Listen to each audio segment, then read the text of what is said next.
Can you remember where you were when you realized that prison was a very real possibility? The first time that prison,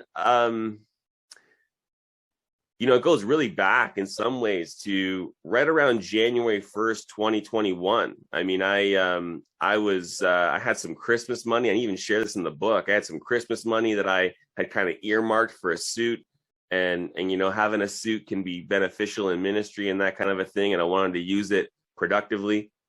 And I was asking the question at that time, am I going to need a suit in prison? I mean, already at that point in time, I didn't know where this was going to go.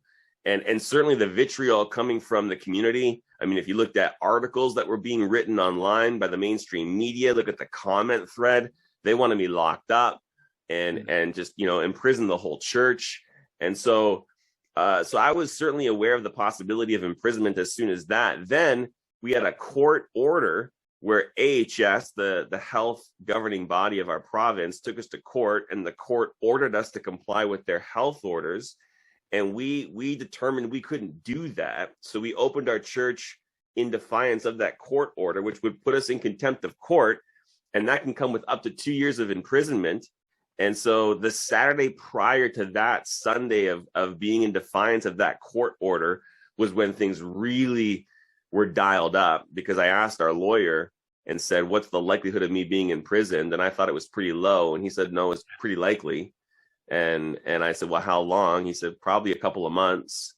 And so at that point in time, on a Saturday, as I'm in the thralls of sermon prep, I had to digest the reality that this may result in me being imprisoned. And I tell about that in the book, just how difficult that was on a variety of levels, physiologically, mentally, emotionally, and everything else, and the way the Lord ministered to me in the midst of that and assisted me in my weakness to give me the courage to press on. There was never really any question of what we had to do, and there wasn't the temptation to not do it and call it off, but having to digest the repercussions that could be on the horizon for doing what we knew we had to do, that was difficult. And so that was certainly there. And then leading up to my imprisonment, I was arrested on the 7th of February at our church facility after a gathering in our office, and my rights were read to me. I wasn't cuffed or anything at that time,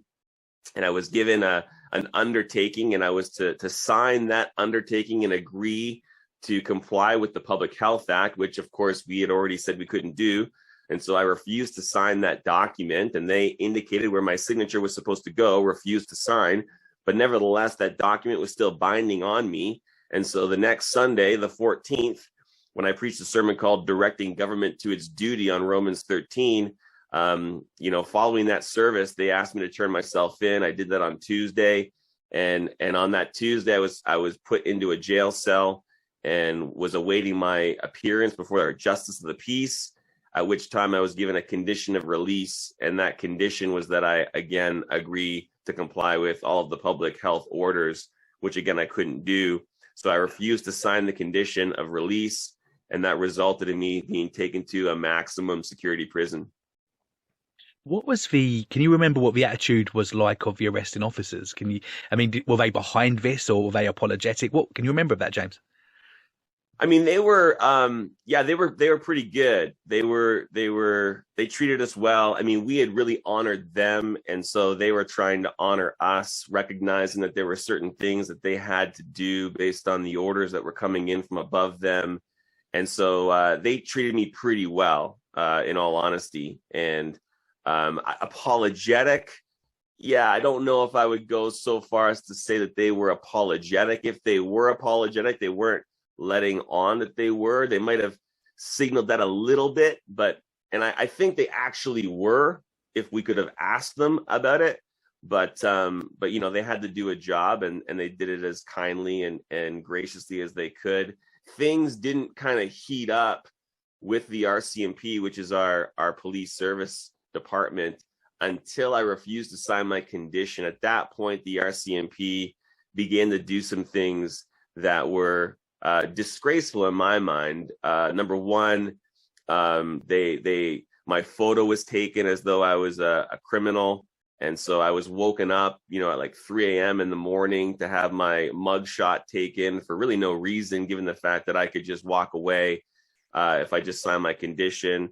When I was taken to a courthouse in the morning, I was shackled. And so I was, shackled and cuffed as though I was some threat to run away. Well, I could just sign my condition and leave. I mean, I'm not a threat to flee. I turned myself in. So there were things the RCMP began to do at that point in time. And all of that was to try and get me to sign. They were trying to get me to crack. Me not signing my condition was not what anybody wanted.